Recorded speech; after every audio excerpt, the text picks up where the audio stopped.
Assalamualaikum warahmatullahi wabarakatuh. Kali ini kita akan membahas persamaan dasar akuntansi. Kembali lagi kita di channel Belajar Online saja bersama saya DF.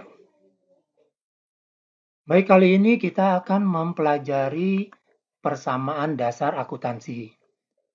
Apa itu persamaan dasar akuntansi? Persamaan dasar akuntansi itu rumusnya seperti ini. Aset sama dengan liabilities ditambah equity atau harta sama dengan kewajiban ditambah modal. Baik, kita akan menjelaskan satu persatu apa itu pengertian dari harta, kewajiban, dan modal.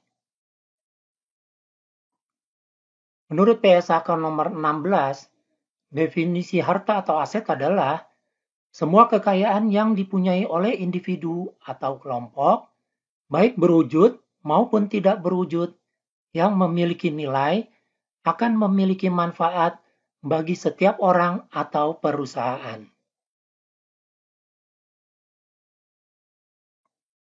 Definisi kewajiban atau liabilities adalah kewajiban saat ini yang timbul akibat peristiwa masa lalu yang penyelesaiannya mengakibatkan arus keluar sumber daya entitas yang mengandung manfaat ekonomi.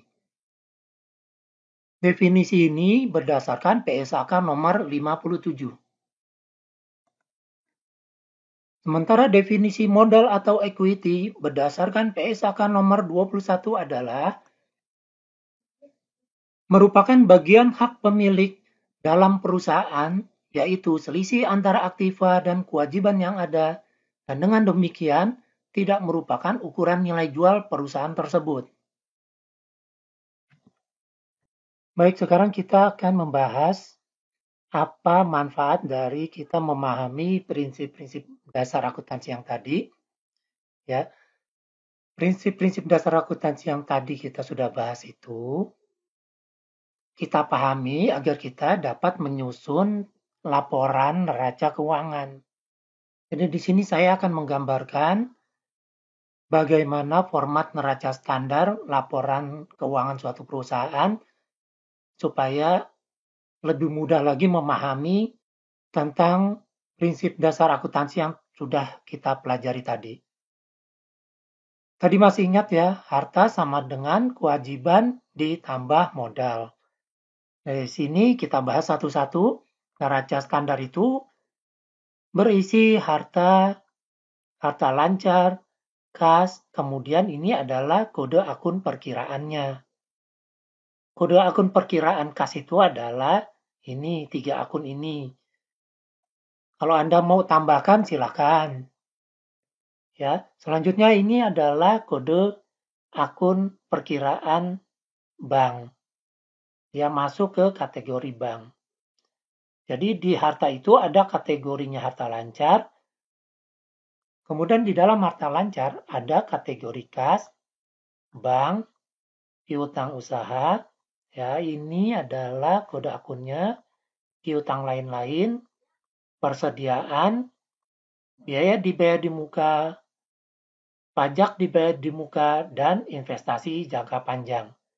Jadi di sini ada total harta lancar. Jadi sebelum ada total harta, kita bagi-bagi dulu ke dalam beberapa kategori. Di antaranya, kategori yang pertama adalah harta lancar, kemudian kategori kedua adalah harta tidak lancar. Di dalam kategori harta lancar dibagi lagi menjadi kategori kas, bank, piutang, dan seterusnya sampai bawah, sampai ke total harta lancar. Selanjutnya, harta tidak lancar. Harta tidak lancar ini masih bagian dari kategori harta yang di atas tadi. Harta tidak lancar itu isinya harta tetap berwujud, harta tetap tidak berwujud, dan harta lainnya. Sehingga di sini ada total harta tidak lancar, Dan terakhir adalah total harta. Itu tadi kita masih dalam pembahasan di kategori harta.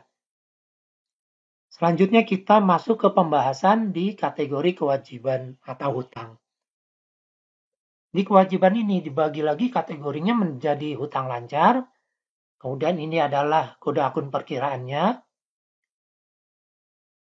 Selanjutnya biaya yang masih harus dibayar, ini kode-kode akun perkiraannya. Hutang pajak, pendapatan diterima di muka, dan terakhir adalah hutang jangka panjang. Sehingga didapat di sini ada total kewajiban. Terakhir kita membahas modal. Di bagian modal akan dibagi lagi menjadi beberapa kategori, diantaranya adalah modal, prive, dan laba. Modal sendiri memiliki kode-kode akun perkiraan seperti ini, prive mempunyai kode akun perkiraan seperti ini, dan terakhir adalah laba, memiliki kode-kode akun perkiraan seperti ini. Laba ditahan adalah laba yang didapat oleh perusahaan dari mulai perusahaan itu berjalan dan mendapatkan keuntungan. Sementara laba tahun berjalan adalah laba yang didapat di akhir 1 bulan periode.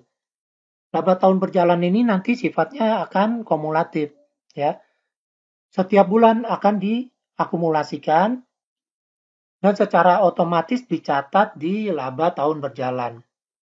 Tapi bagi Anda yang masih menggunakan pembukuan secara manual, berarti Anda harus menggabungkan atau menjumlahkan secara manual, ya. Laba yang didapat per bulannya itu digabungkan atau dikumulatifkan. Jadi di bulan Januari laba perusahaan ada berapa, ditambahkan laba perusahaan di bulan Februari, Maret, April, dan seterusnya. Nantinya pada saat kita melakukan tutup buku akhir tahun, akan kita pindahkan ke dalam akun laba ditahan. Berbeda dengan Anda-Anda yang masih menggunakan pembukuan secara manual, di mana Anda harus membuat jurnal balik setiap kali Anda melakukan tutup buku. Terlebih lagi, setiap Anda melakukan tutup buku akhir tahun, Anda harus melakukan jurnal balik, ya, untuk membalik laba tahun berjalan menjadi laba ditahan.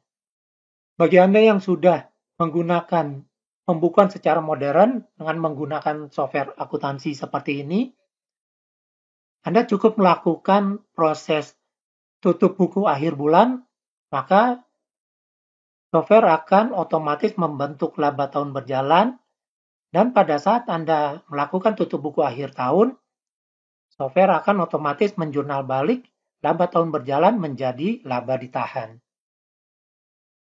Terakhir pembahasan di sini ada total kewajiban dan modal. Ya.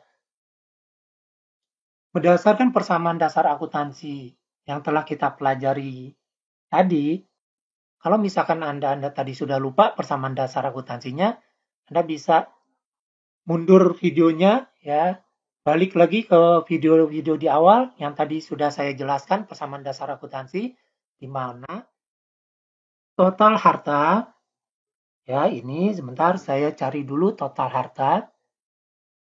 Nah di sini total harta harus sama dengan total kewajiban ditambah dengan modal. Jadi sekali lagi, penyusunan laporan neraca perusahaan kita harus mengacu pada prinsip dasar akuntansi yang tadi sudah dibahas di awal, di mana harta harus sama dengan kewajiban ditambah modal. Jika didapati laporan keuangan perusahaan Anda itu harta tidak sama dengan modal, artinya laporan neraca perusahaan Anda itu belum valid karena belum balance atau belum seimbang. Jadi Anda harus mencari dulu satu persatu di mana kode akun yang membuat laporan keuangan atau laporan neraca Anda tidak seimbang. Bagi Anda yang sudah menggunakan software akuntansi, program otomatis akan membuat laporan neraca Anda seimbang. Tidak akan Anda dapati laporan neraca Anda itu tidak seimbang. Tidak seperti penyusunan laporan keuangannya secara manual. Bisa jadi laporan neracanya itu tidak seimbang, di mana harta tidak sama dengan kewajiban dan modal. Baik, itu tadi pembahasan tentang persamaan dasar akuntansi. Bagi Anda-Anda yang masih bingung, Anda bisa kembali atau memundurkan video ini ya, pelajari lagi pelan-pelan. Jika Anda sudah memahami persamaan dasar akuntansi ini, baru Anda bisa menyusun laporan neraca perusahaan. Baik, sampai di sini pembahasan kita tentang persamaan dasar akuntansi. Untuk pembahasan dasar-dasar akuntansi yang lainnya, kita akan bahas di video-video berikutnya. Terima kasih.